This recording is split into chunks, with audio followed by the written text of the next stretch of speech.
Greetings, ladies and gentlemen, and welcome to this latest edition of RE384, where I take old stories I've narrated and update into modern audio standards.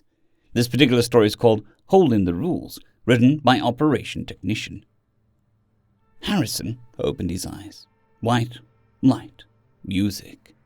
The intensity of the sensations led up as the soldier's brain processed them all, organizing and cataloging his surroundings, painting a tactical map of all he saw.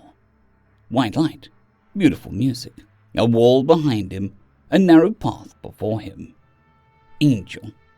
"Welcome," said the angel. "Hello," said Harrison. The angel smiled. "Is everything all right?"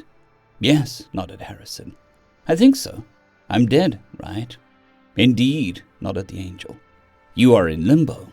Here you can stay and relax while before resuming your journey." "I see," said the human. "Thank you. Where to?" The angel smiled and tilted her head, appearing ever so slightly surprised. The wings behind the small woman shifted slightly. "You must have died a peaceful death. Here, in the warrior's gates, many are far less tranquil than you." "I died doing my mission," agreed Harrison. He looked down and saw that he was still wearing his black tactical vest, boots, pants, and shirt. His gun and knife holsters, as well as the grenade pouches, were empty, but all other supplies were still there. Of course, no soulless weapons of war and bloodshed can get in here. The angel waited for the human to complete his quick inventory and motioned for him to follow. The two stepped onto a path and made their way down the 100-meter bridge to the wall of glass on the other side.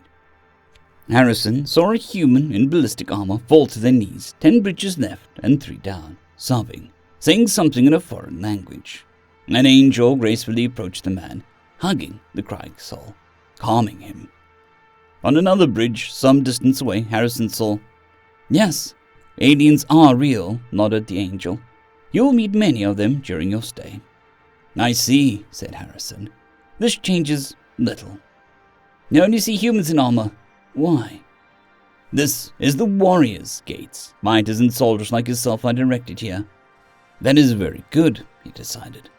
The two stepped through a wide opening in the glass wall. Left and right, spanning endlessly into the fog, was a hall. Beautiful stone stairs went up and down at equal intervals, connecting the different levels. Before them, opposite of the bridge, was a wooden door. "Through here," said the angel, motioning to the door. "The gentleman inside will help you with all your questions." "Thank you," said Harrison once again, and opened the door. Inside was a demon. He was a classic with horns, red skin, and glowing red eyes. The table separating the human from the demon was messy, covered in empty food packages and stacked mugs. Masses of paper surrounded the desk. "Get in," said the demon, and then yelled at the door behind Harrison. "Close the floor, you fucking bird!" "Good luck," smiled the angel, and carefully closed the door. Harrison walked up to the table and sat on the only available chair in the room.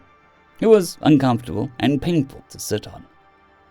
The demon began speaking without preamble or ceremony. "Welcome to Limbo, you're dead. Officially, you're here to relax and mentally prepare for your next whatever. In reality, our bureaucratic system is shit, and we need some time to process your life. Questions?" Harrison didn't delay. "A friend died with me. Can I look around for him?" The demon waved his claw. "This'll take an hour or two. You're free to roam the arrival zone. Hope you trip and fall off the bridge." Harrison stepped back out. The angel was gone. He stepped up to the glass and looked over the abyss of bridges. People and creatures arrived constantly, appearing, crying and screaming to the angels, calming and proceeding down the bridges to their offices. Harrison waited. It didn't take long. "Archangel 2, please, Archangel 2. Angelic voice rang out across the halls, seemingly emanating from the ceiling. Harrison began to look around and spotted the glow somewhere above and to the right. He sprang into motion. Armored boots thumped as it hit marble. The human raced through the hallways and upstairs, a mad dash to catch up to the glow above. 7 stairways and 200 meters later, he caught up to the Archangel. He was a glorious, powerful, and graceful creature. Angels bowed down as he walked past them, and the Archangel bowed back. The human slowed down, keeping a polite distance behind the massive, glowing creature of light. A few minutes later, the Archangel turned onto the bridge, Two angels bowed down to him and stepped aside.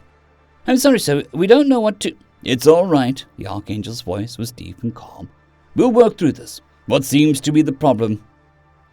Harrison stepped onto the bridge behind the Archangel and grinned as he heard the familiar voice. "Swear to fuck all if you touch me. I'll blow you all to—" "Oh, hey, Harris." "Excuse me," said Harris. The Archangel turned to look at the human. "This is my friend. May I talk to him?" "Your friend?" The Archangel looked confused but pleasantly surprised.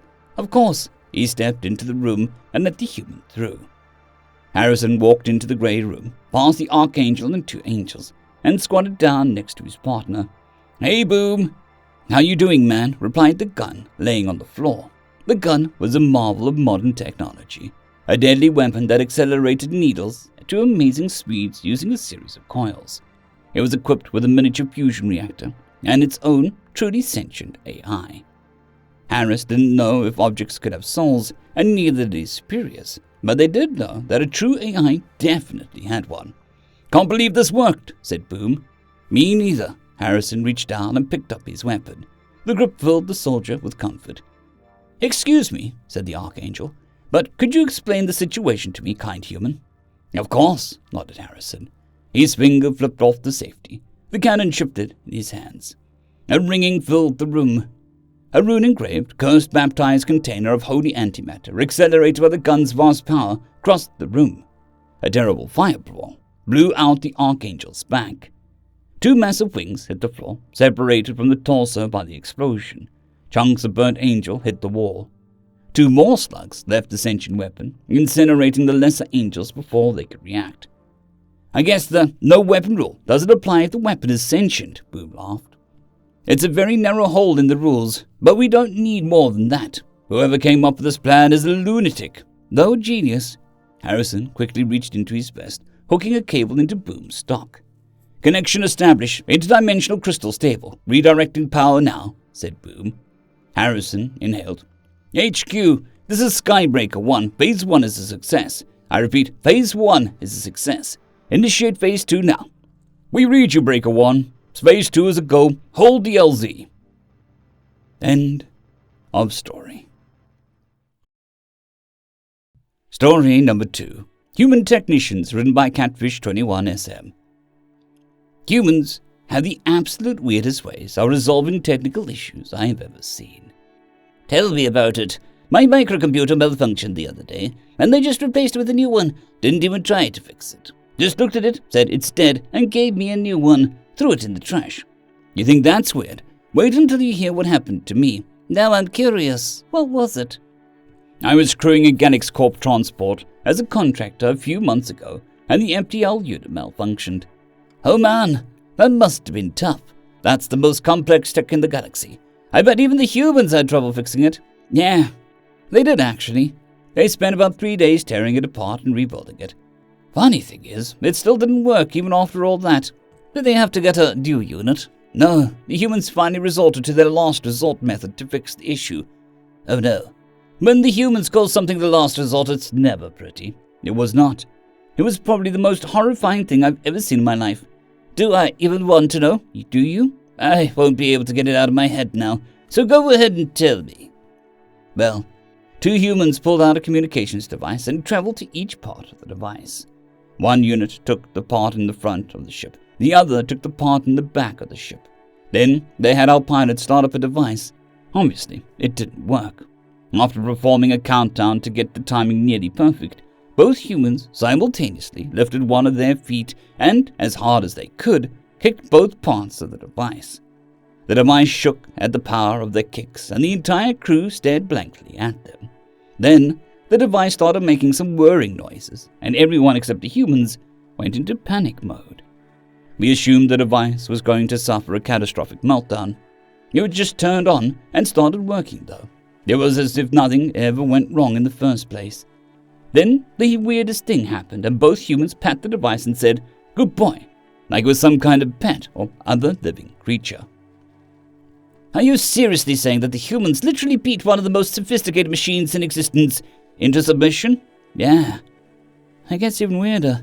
For a few days after that, the technicians noticed a 1 to 2% increase in performance. I'm done. I think I needed a few more drinks to process all of this. I tell you, whoever invented this alcohol stuff was either a genius or a complete moron.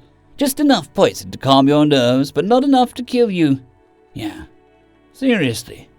Wonder who it was. End of story. I'd greatly like to thank our Tier 5 channel members, Caspar Arnholtz, John Creighton, Manatharia, 050, Dragzoon WRE, and Elijah Silvercross. Thank you very much.